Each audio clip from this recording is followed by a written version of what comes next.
i7 ગુજરાતનો અવાજ। નમસ્કાર દર્શક મિત્રો, i7 ન્યૂઝ ગુજરાતીની સાથે હું છું આપની સાથે પાયલ બામભણિયા। તો જોઈએ આજના મહત્વના સમાચાર। આજે મોર ઉંડારા પ્રાથમિક શાળા ખાતે ધોરણ 8ના 67 વિદ્યાર્થીઓનો વિદાય સન્માન સમારંભ કાર્યક્રમ ઉત્સાહ અને ગૌરવપૂર્ણ વાતાવરણમાં યોજાયો। કાર્યક્રમમાં અધ્યક્ષ તરીકે શ્રી સતીશદાન ગઢવી સાહેબ, મુખ્ય મહેમાન તરીકે શ્રી હરિભાઈ બામણિયા તથા અતિથિ વિશેષ તરીકે વાલસીભાઈ વણઝારા ઉપસ્થિત રહ્યા હતા। શાબ્દિક સ્વાગત અને અધ્યક્ષ વરણી સુશ્રી મણિબેન બારિયા દ્વારા કરવામાં આવી અને ટેકો શ્રી રમેશભાઈ પરમાર દ્વારા આપવામાં આવ્યો।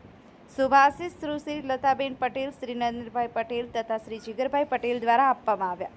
પ્રાસંગિક ઉદ્બોધન શ્રી હરિભાઈ બામણિયા, વાલસીભાઈ વણઝારા તેમજ શાળાના હેડ ટીચર અહેમદભાઈ પટેલ દ્વારા આપવામાં આવ્યું। વિવિધ ક્ષેત્રોમાં ઉત્કૃષ્ટ પ્રદર્શન કરનાર વિદ્યાર્થીઓને પ્રોત્સાહિત કરવામાં આવ્યા।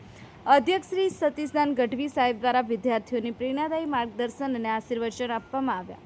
વિદ્યાર્થીઓ માટે નાસ્તાની વ્યવસ્થા સુશ્રી અંકિતાબેન પરમાર અને શ્રી નરેન્દ્રભાઈ પટેલ દ્વારા સુંદર રીતે સંભાળવામાં આવી તેમજ એમડીએમ સ્ટાફ પણ સહકારમાં રહ્યો હતો। કાર્યક્રમના અંતે સૌનો આભાર વ્યક્ત કરી વિદ્યાર્થીઓને ઉજ્જવળ ભવિષ્ય માટે હાર્દિક શુભેચ્છાઓ પાઠવી કાર્યક્રમ પૂર્ણ જાહેર કરવામાં આવ્યો। શાળાના આચાર્ય શ્રી અહેમદભાઈ પટેલ સાહેબ દ્વારા કાર્યક્રમના આયોજન બદલ સૌનો આભાર માન્યો। i7 news Gujarati